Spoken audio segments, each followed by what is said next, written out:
प्रधानमंत्री नरेंद्र मोदी बने दुनिया के सबसे लोकप्रिय नेता। अमेरिका फॉर्म मॉर्निंग कंसल्ट के ताजा सर्वे में मिला 68% रेटिंग। दुनिया के बाकी नेता काफी पीछे। माइनिंग संस्थानों की रैंकिंग में आईआईटी आईएसएम धनबाद का जलवा। क्यूएस वर्ल्ड यूनिवर्सिटी रैंकिंग में वैश्विक मंच पर मिला 21वां स्थान।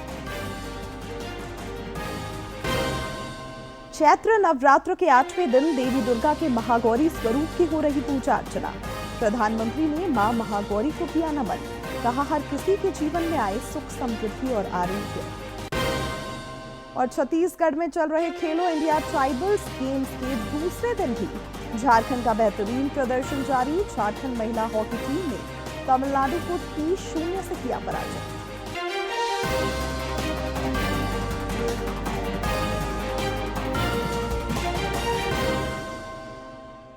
नमस्कार, खबरें झारखंड में आपका स्वागत है। मैं हूं शिवानी कुमारी और अब समाचार विस्तार से। प्रधानमंत्री नरेंद्र मोदी एक बार फिर वैश्विक स्तर पर सबसे लोकप्रिय नेता बनकर उभरे हैं।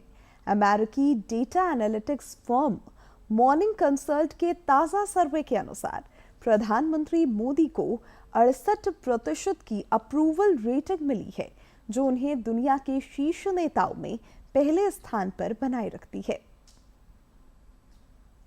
प्रधानमंत्री नरेंद्र मोदी को एक बार फिर विश्व के सबसे लोकप्रिय नेता के रूप में स्थान दिया गया है। अमेरिकी data analytics firm morning consult द्वारा किए गए नवीनतम वैश्विक सर्वेक्षण में उन्हें 68% अनुमोदन रेटिंग प्राप्त हुई है। 2 से 8 मार्च के बीच किए गए इस सर्वेक्षण में प्रधानमंत्री मोदी अन्य वैश्विक नेताओं से काफी आगे हैं।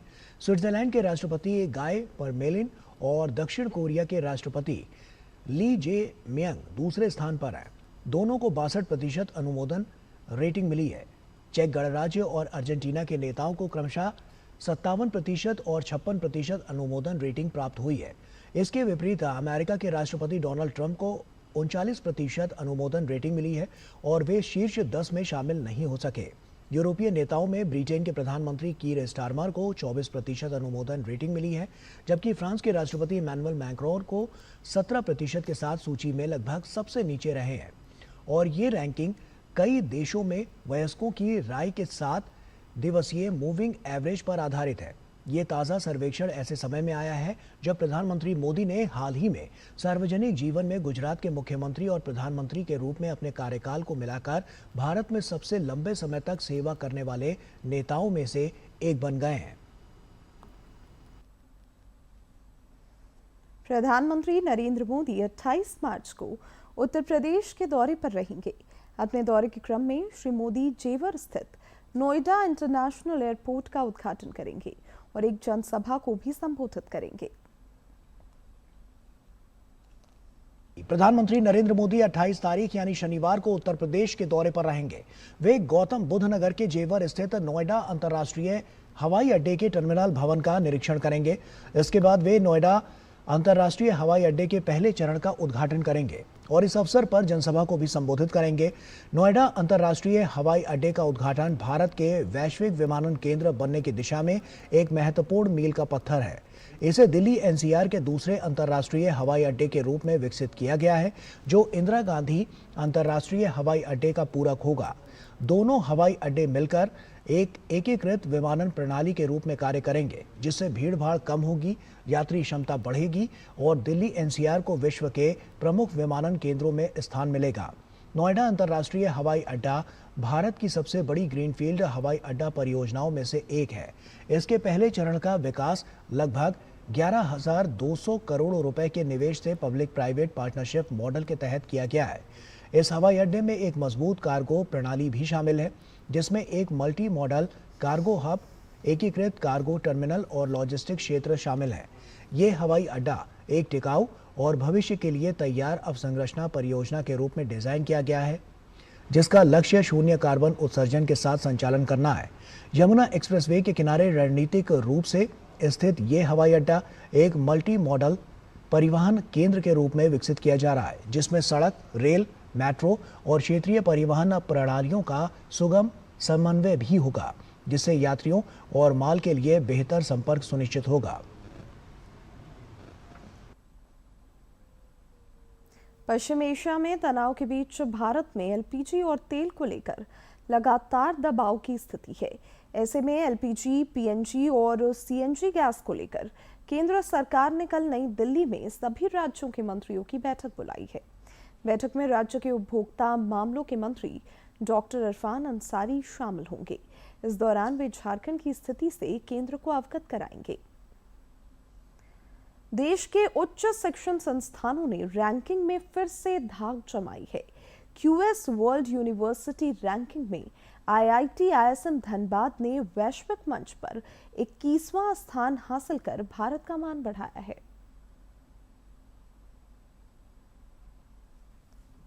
देश के उच्च शिक्षण संस्थानों ने क्यूएस वर्ल्ड यूनिवर्सिटी की रैंकिंग में फिर से अपनी धाक जमाई है। आईटीज, जेएनयू और बिट्स पिलानी शीर्ष 50 में शामिल हुए हैं। QS World University Rankings 22 subject की ताज़ा रिपोर्ट के मुताबिक 4 Indian Institute of Technology IITs, Jawaharlal Nehru University JNU और Birla Institute of Technology and Science यानी बिट्स पिलानी अलग अलग विषयों में दुनिया की टॉप 50 विश्वविद्यालयों में जगह बनाने में कामयाब रहे हैं। भारत ने विषयों और बड़े फैकल्टी क्षेत्रों में टॉप 50 में 27 स्थान हासिल किए हैं और ये उपलब्धि 2024 में प्राप्त 12 शीर्ष 50 स्थानों की तुलना में दोगुने से भी अधिक है। दरअसल लंदन स्थित क्यूएस क्वाक्वेरेली साइमंड्स ने अपनी रैंकिंग का 16वां संस्करण बुधवार को जारी किया, जिसमें भारत ने शिक्षा संस्थान ने उत्कृष्ट प्रदर्शन किया है और इस रिपोर्ट में 100 से अधिक देशों के 1900 विश्वविद्यालयों में 21,000 से अधिक शैक्षणिक कार्यक्रमों का मूल्यांकन किया गया, जिसमें 55 विषय और 5 व्यापक संकाय क्षेत्र शामिल हैं। बोकारो में आयोजित सखी महोत्सव के समापन समारोह में मंत्री योगेंद्र प्रसाद शामिल हुए। इस दौरान उन्होंने विभिन्न स्टॉल का अवलोकन किया। 22 से 25 मार्च तक आयोजित इस महोत्सव में सखी दीदियों द्वारा निर्मित हस्तशिल्प, स्थानीय उत्पाद और पारंपरिक झारखंडी व्यंजन मुख्य रूप से आकर्षण का केंद्र रहे। मौके पर फैशन शो का आयोजन हुआ, जिसमें झारखंड की संस्कृति देखने को मिली। कार्यक्रम को संबोधित करते हुए श्री प्रसाद ने कहा कि यह महोत्सव ग्रामीण महिलाओं की मेहनत, आत्मविश्वास और आत्मनिर्भरता का सशक्त प्रतीक है। चाहे वो राजनीतिक गलियारे में क्यों न हो, चाहे धार्मिक मामले में क्यों न हो, चाहे व्यापारिक मामले में क्यों न हो, समाज को अपने स्वीकार करने के लिए मजबूर कर दिया। इसलिए मैंने कहा कि समाज सहज और स्वाभाविक रूप से आपको स्वीकार नहीं किया है। आपकी संघर्ष, आपकी संगठनात्मक ताकत और आपकी मेहनत के बदौलत ही समाज आपको स्वीकार किया है। जामताड़ा पुलिस ने बिंदा पाथर थाना अंतर्गत पगला मोड़ के समीप और नारायणपुर थाना अंतर्गत झिलुआ गांव से 3 साइबर अपराधियों को गिरफ्तार किया है। साइबर थाना प्रभारी राजेश मंडल ने बताया कि गिरफ्तार अपराधियों को जामताड़ा मंडल कारा भेज दिया गया है।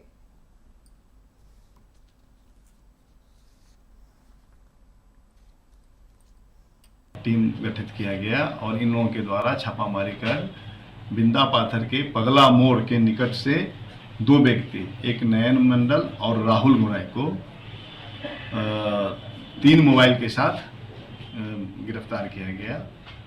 तो उक्त सूचना के आलोक में इन लोगों के द्वारा पुनः जो है सो झिलवा में पहुंचे और झिलवा में जगदीश मंडल के पास के यहाँ पर पहुंचकर उनके घर का तलाशी लिया, छापामारी किया। तो उनके घर से, जगदीश मंडल के घर से 3 मोबाइल सेट और 1,02,000 रुपया बरामद की गई। देवघर के बुढ़ई चौक के पास आज सवेरे भीषण आग लगने से 5 से 6 दुकानें जलकर राख हो गई।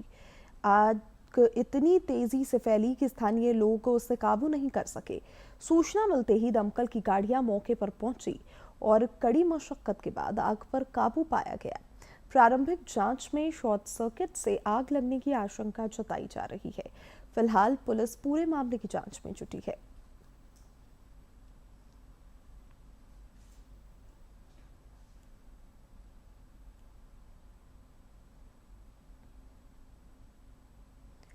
जमशेदपुर की अंकिता यादव ने सीडीएस की परीक्षा में तीसरा रैंक हासिल कर कीर्तिमान गढ़ दिया है।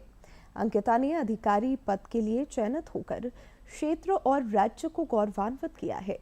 प्रशिक्षण पूरा होने के बाद उन्हें भारतीय सेना में लेफ्टिनेंट के पद पर कमीशन प्रदान किया जाएगा।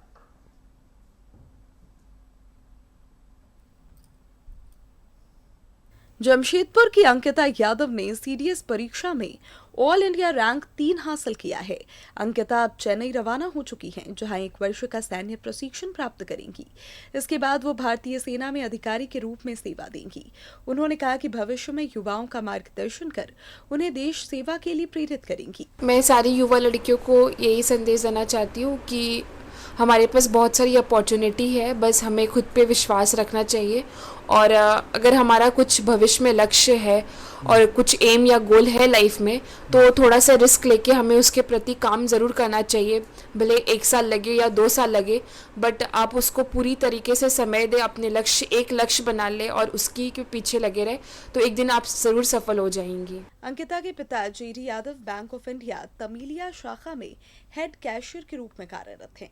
अंकिता ने जमशेदपुर स्थित मोतीलाल नेहरू पब्लिक स्कूल से विज्ञान में +2 की पढ़ाई की। इसके बाद इंजीनियरिंग की पढ़ाई करते हुए सीडीएस की परीक्षा में सफलता प्राप्त की। पिता जेडी यादव ने बेटी के उज्जवल भविष्य की कामना की है। बेटी के लिए यही मेरे भगवान से दुआ मांगता हूँ कि बेटी अच्छे से अपने ट्रेनिंग को करे और अच्छे दर्जे की ट्रेनिंग करे, जो कि वहाँ भी नाम रोशन करे और देश के प्रति अपना पूरा भरोसा और विश्वास सबको दिलाए। वहीं माता पूनम यादव ने बताया कि बचपन से ही अंकिता को सेना के प्रति विशेष लगाव था और वह सेना की वर्दी पहनकर देश सेवा करना चाहती थी। 1 वर्ष के कठोर प्रशिक्षण के दौरान उन्हें सीमित अवकाश मिलेगा, जो सैन्य जीवन के अनुशासन और समर्पण को दर्शाता है। पापा को देखती थी तो वो उसे वर्दी पहनने का पहले से ही जुनून था कि मुझे वर्दी पहनना है देश की सेवा के लिए। पापा को बचपन से देखती आई है तो उस तरह उसका झुकाव आर्मी की तरफ होने लगा। अंकिता यादव की सफलता न केवल उनके परिवार बल्कि पूरे झारखंड के लिए गर्व की बात है। उनकी उपलब्धि यह संदेश देती है कि लगन, मेहनत और दृढ़ संकल्प से बेटियां हर क्षेत्र में नई ऊंचाइयों को छू सकती हैं और देश सेवा में महत्वपूर्ण भूमिका निभा सकती हैं। जमशेदपुर से राजेश कुमार लालदास की रिपोर्ट। सिमडेगा नगर भवन में वरिष्ठ नागरिकों और दिव्यांगजनों के लिए राष्ट्रीय वयोश्री योजना के तहत निःशुल्क सहायक उपकरण वितरित किए गए। कार्यक्रम में उपायुक्त कंचन सिंह भी शामिल हुई।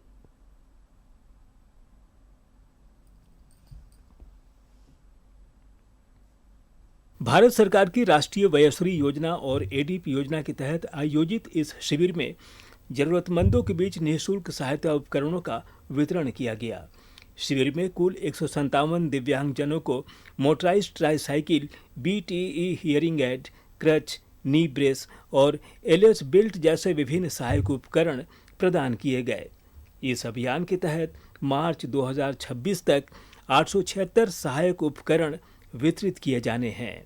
उपायुक्त कंचन सिंह ने लाभुकों और उनके परिजनों को संबोधित करते हुए उपकरणों के सुरक्षित उपयोग पर विशेष जोर दिया।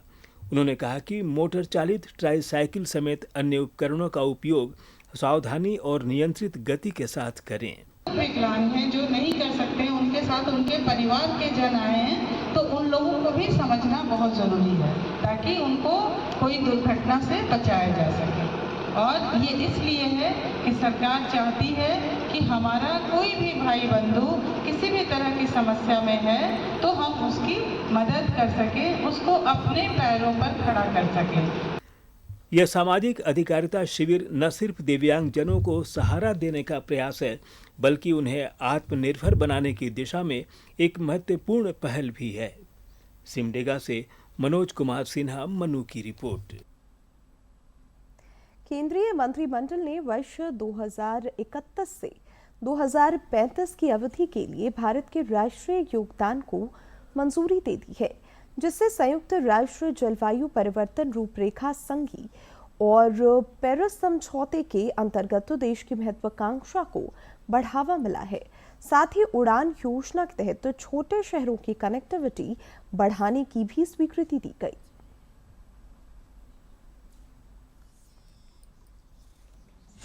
केंद्र सरकार ने बुधवार को कैबिनेट बैठक में कई अहम फैसले लिए। इनमें 2030-35 के नए पर्यावरण लक्ष्य तय करना, मॉडिफाइड उड़ान योजना को मंजूरी और इमिग्रेशन सिस्टम के आधुनिकीकरण के लिए IVFRT 3.0 शामिल है। केंद्रीय मंत्री अश्विनी वैष्णव ने प्रेस ब्रीफिंग में इन फैसलों की जानकारी दी। उन्होंने बताया कि कैबिनेट ने मॉडिफाइड रीजनल एयर कनेक्टिविटी योजना उड़ान 2.0 को मंजूरी दी है। इस पर 28,840 करोड़ रुपए खर्च होंगे। इस योजना के तहत 100 नए एयरपोर्ट विकसित किए जाएंगे। उन्होंने बताया कि कैबिनेट में इमिग्रेशन वीजा और विदेशी नागरिक ट्रैकिंग से जुड़ी IVFRT योजना को 31 मार्च 2031 तक 5 साल के लिए बढ़ाने की मंजूरी दी है। साथ ही 1,800 करोड़ रुपए की IVFRT 3.0 योजना को भी मंजूरी दी है, जिसमें आधुनिक तकनीकों जैसे AI, आधार बेस पहचान, फेस रिकॉग्निशन और आइरिस स्कैनिंग का इस्तेमाल किया जाएगा। अश्विनी वैष्णव ने बताया कि भारत ने GDP के मुकाबले उत्सर्जन तीव्रता में 36% की कमी हासिल कर ली है। 2030 का एक लक्ष्य 2025 में ही हासिल कर लिया गया और 2026 में उसे पार भी कर लिया गया। 3 बहुत बड़े फैसले लिए गए।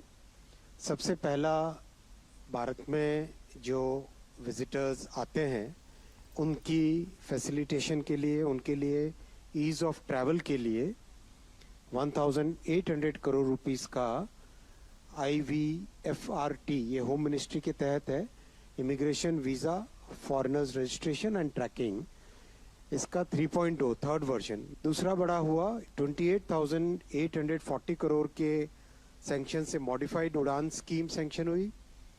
और तीसरा बहुत बड़ा फैसला हुआ, भारत का जो एनवायरमेंटल गोल्स हैं और जो कमिटमेंट देश ने दिखाया है माननीय प्रधानमंत्री श्री नरेंद्र मोदी जी के नेतृत्व में, उसके लिए 2030 से 2035 के जो गोल्स हैं उन गोल्स का अप्रूवल कैबिनेट में हुआ।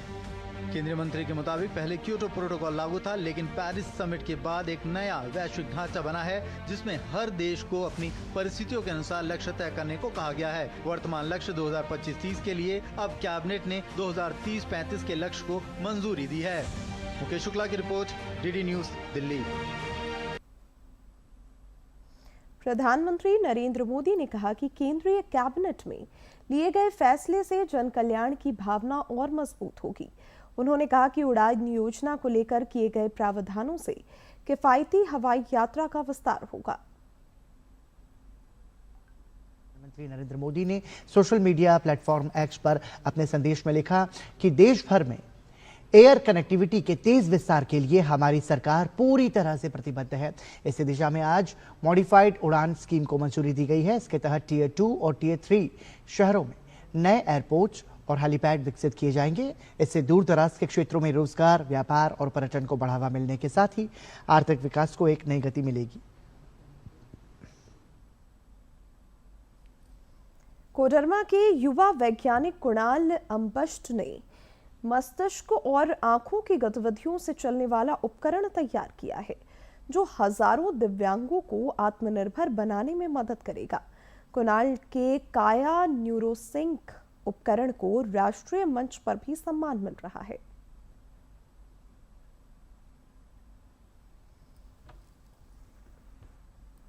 कोडरमा के झुमरीतलिया के युवा वैज्ञानिक कुणाल अम्बष्ट ने मानवीय इंटेलिजेंस और आर्टिफिशियल इंटेलिजेंस का मिश्रण कर दिव्यांगजनों को आत्मनिर्भर बनाने वाला उपकरण काया न्यूरोसिंक तैयार किया है। यह उपकरण व्हीलचेयर में फिट किए जाने पर वह स्मार्ट व्हीलचेयर का रूप ले लेगा, जो इंसानी दिमाग और आंखों की गतिविधियों से संचालित होगा। इसके लिए हम छोटे छोटे हार्डवेयर को यूज कर रहे हैं, जैसे कि रास्पबेरी पाई के डिफरेंट कंप्यूटिंग मॉड्यूल्स हैं, उनको यूज कर रहे हैं। अब ये उन लोगों के काम आएगा जो लोग फिजिकल मूवमेंट नहीं दे पा रहे हैं, चल फिर नहीं पा रहे हैं। और आने वाले समय में जो चुनौतियां मुझे मिल सकती हैं, वो ये कि सबसे पहला जो मेरा प्रोजेक्ट है वो ये कि हम एक कंप्लीट व्हीलचेयर में इसको कन्वर्ट करें, जो कि एक यूजेबल प्रोजेक्ट होगा। ये तो अभी पहला बहुत अर्ली स्टेज प्रोजेक्ट है, लेकिन जो हमारा फाइनल गोल है वो है उसको कंप्लीट व्हीलचेयर में कन्वर्ट करना। हाल ही में इंदिरा गांधी राष्ट्रीय मुक्त विश्वविद्यालय में आयोजित स्वदेशी उद्यमी और इनोवेटर्स महोत्सव में कुणाल के काया न्यूरोसिंक को देश भर के चुने हुए 16 राष्ट्रीय प्रोजेक्ट्स में सर्वश्रेष्ठ पुरस्कार मिला है। कुणाल ने कहा कि केंद्र सरकार युवा वैज्ञानिकों को आगे बढ़ाने में सहयोग कर रही है। मैं तहे दिल से गवर्नमेंट का शुक्रगुजार हूँ कि उन्होंने इतनी अच्छी अपॉर्चुनिटी जो है वो देश के युवाओं के लिए लाई है। मुझे नीति आयोग की CIF फेलोशिप मिली IIT ISM धनबाद में, ACIC IIT ISM धनबाद, और वहाँ पर मैंने देश के सबसे अच्छे प्रोफेसर्स के गाइडेंस में बहुत सारी नई चीज़ों को सीखा, चीज़ों को एक्सप्लोर किया, और वो जो CIF फेलोशिप मुझे मिली नीति आयोग की, वो सच में एक गेम चेंजर थी। कुणाल के पिता कौशलेश अंबस्ट ने कहा कि कुणाल कई तरह के आविष्कार कर चुके हैं जिसे राष्ट्रीय और अंतर्राष्ट्रीय स्तर पर पहचान भी मिली है। उन्होंने कहा कि इस दिशा में अगर उसे सरकार से सहयोग प्राप्त होता है तो वे दिव्यांग जनों के जीवन को अधिक आसान बना पाएंगे। और सीनियर सिटीजन को हर हालत में जो इस अवस्था पहुंच गए हैं उनके लिए बहुत वरदान साबित होगा, काम में भी आएगा ये, और पता नहीं कितना डेवलप करेगा और भी आगे भी इसमें कुछ ऐड करेगा। अभी तो इनिशियल में चल रहा है, ये इनिशियल स्टेज है अभी इसका। काया न्यूरोसिंक नामक यह उपकरण मानवीय इंटेलिजेंस द्वारा संचालित होगा, जबकि आर्टिफिशियल इंटेलिजेंस इसमें केवल सहायक की भूमिका निभाएगा। कुणाल को राष्ट्रीय और अंतर्राष्ट्रीय स्तर पर सम्मान मिल चुका है। स्मार्ट इंडिया हैकाथॉन में प्रथम स्थान मैसाचुसेट्स इंस्टीट्यूट ऑफ टेक्नोलॉजी के इनोवेशन लीडरशिप प्रोग्राम में 90% वित्तीय सहायता और पुर्तगाल के चैम्पाली मार्ड सेंटर में चयन उनके शोध की वैश्विक स्वीकार्यता को दर्शाता है। कोडरमा से गजेंद्र बिहारी सिन्हा की रिपोर्ट। चैत्र नवरात्र के 8वें दिन आज देवी दुर्गा के महागौरी स्वरूप की पूजा अर्चना की जा रही है। मंदिरों में सवेरे से ही श्रद्धालुओं की पूजा अर्चना को लेकर भारी भीड़ देखी जा रही है।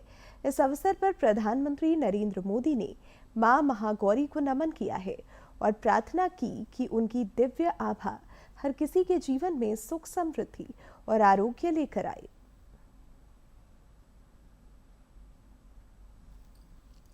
एक्स पर प्रधानमंत्री मोदी ने लिखा कि मां महागौरी के चरणों में कोटि कोटि प्रणाम। उनकी दिव्य आभा हर किसी के जीवन में सुख, समृद्धि और आरोग्य लेकर आए। आगे उन्होंने लिखा कि मां अंबे में भक्तों की अटूट आस्था होती है। माता के प्रति ये श्रद्धा और भक्ति उनके मनोबल को कभी कमजोर नहीं होने देती। इधर देवघर में भी चैती दुर्गा पूजा धूमधाम के साथ मनाया जा रहा है। पूरे शहर में भक्ति का माहौल है और विभिन्न स्थानों पर आकर्षक पंडालों में मां दुर्गा की प्रतिमाएं स्थापित की गई हैं। श्रद्धालु बड़ी संख्या में मंदिरों और पूजा पंडालों में जुटकर मां दुर्गा की आराधना कर रहे हैं। आज महाअष्टमी के पावन अवसर पर मां दुर्गा की विशेष पूजा अर्चना की जा रही है। रात्र का अष्टमी तिथि है।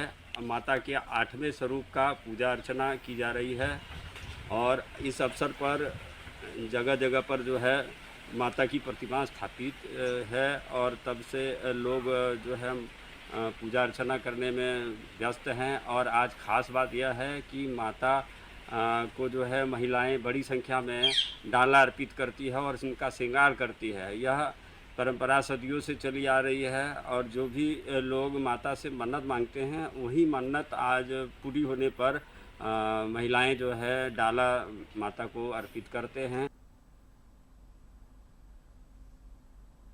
रामनगरी अयोध्या कल रामनवमी के पावन अवसर पर भक्ति, आस्था और भव्यता का अद्भुत संगम का साक्षी बनने जा रहा है। श्री राम जन्मभूमि मंदिर में इस खास मौके के लिए सभी तैयारियां पूरी कर ली गई हैं। आस्था और भव्यता के अद्भुत संगम की साक्षी बनने जा रही है। श्री राम जन्मभूमि मंदिर में इस खास मौके के लिए सभी तैयारियां पूरी कर ली गई हैं और लाखों श्रद्धालुओं के आगमन की संभावना को देखते हुए व्यापक इंतजाम किए गए हैं। रामनवमी मेले को लेकर प्रशासन पूरी तरह से अलर्ट मोड में है। सुरक्षा व्यवस्थाओं की निगरानी के लिए एडीजी जोन प्रवीण कुमार ने अधिकारियों के साथ बैठक कर तैयारियों की समीक्षा की और आवश्यक दिशा निर्देश दिए। कल मंदिर पूरे दिन श्रद्धालुओं के लिए खुला रहेगा। सुबह 6:30 बजे से 11 बजे तक विशेष पूजा अनुष्ठान होंगे। इसके बाद दोपहर ठीक 12 बजे जन्मोत्सव मनाया जाएगा। इस दौरान सबसे आकर्षक क्षण होगा दिव्य सूर्य तिलक, जब सूर्य की किरणें सीधे रामलला के मस्तक पर पड़ेंगी।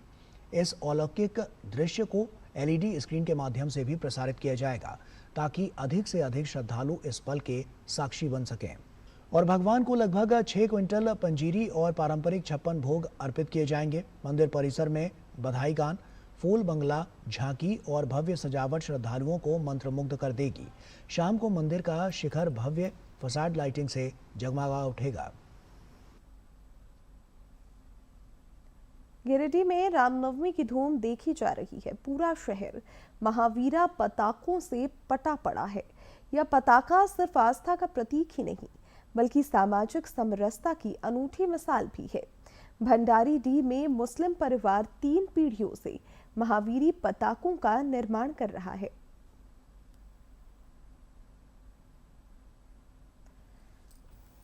गिरिडीह के भंडारीडीह निवासी मोहम्मद इम्तियाज और मोहम्मद इस्तेकार 3 पीढ़ियों से महावीरी पताका बना रहे हैं। मोहम्मद इम्तियाज ने बताया कि वे 40 साल से इससे जुड़े हैं और उन्हें ये हुनर पिता और दादा से मिला है। उन्होंने कहा कि महावीरी पताका का निर्माण उनकी सांस्कृतिक और सामाजिक जिम्मेदारी है। 40 साल से कर रहे हैं। मेरे दादा भी है, मेरा बाप भी है, हम भी है, मेरे परिवार भी है। हम लोग ये जो है ये हमारे काम का चीज है। इसमें हम लोग कोई जाति नहीं मानते, हम लोग सब एकता है, सब भाईचारा लेकर के चलते हैं। रामनवमी पर उनके यहाँ से 10 रुपये से लेकर 20,000 रुपये तक के विशेष ऑर्डर के पताके तैयार किए जाते हैं और इनकी तैयारी वह 6 माह पूर्व शुरू कर देते हैं। मोहम्मद इस्तेकार ने बताया कि निर्मित पताके को लोग बड़े स्नेह और आदर के साथ खरीदते हैं एवं मंदिरों से लेकर बाजार तक लगाते हैं। बिजनेस है, धंधा है हमारा, और हमारा कस्टमर इतना लगाव है कि हम अगर सोचते भी कि इस साल काम नहीं करेंगे तो कस्टमर का फोन आने लगता है कि हमारा झंडा बना दो, हमारा झंडा बना दो। तो ये एक आपसी प्रेम भाव है। जैसा है अखाड़ा का झंडा है 1500, 2000, छोटा झंडा है 10, 20, 50 खुला बिकने के लिए, घर पे लगाने के लिए, वो तो सब। और अब अंत में मुख्य समाचार एक बार फिर।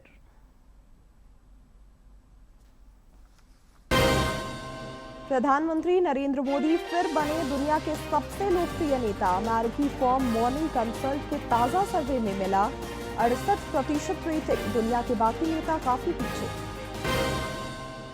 माइनिंग संस्थानों की रैंकिंग में IIT ISM धनबाद का जलवा। QS वर्ल्ड यूनिवर्सिटी रैंकिंग में वैश्विक मंच पर मिला 21वां स्थान। चैत्र नवरात्र के 8वें दिन देवी दुर्गा के महागौरी स्वरूप की हो रही पूजा अर्चना। प्रधानमंत्री ने मां महागौरी को किया नमन। कहा हर किसी के जीवन में आए सुख, समृद्धि और आरोग्य। और छत्तीसगढ़ में चल रहे खेलो इंडिया ट्राइबल्स गेम्स के दूसरे दिन भी झारखंड का बेहतरीन प्रदर्शन जारी। झारखंड महिला हॉकी टीम ने तमिलनाडु को 30-0 से किया पराजित।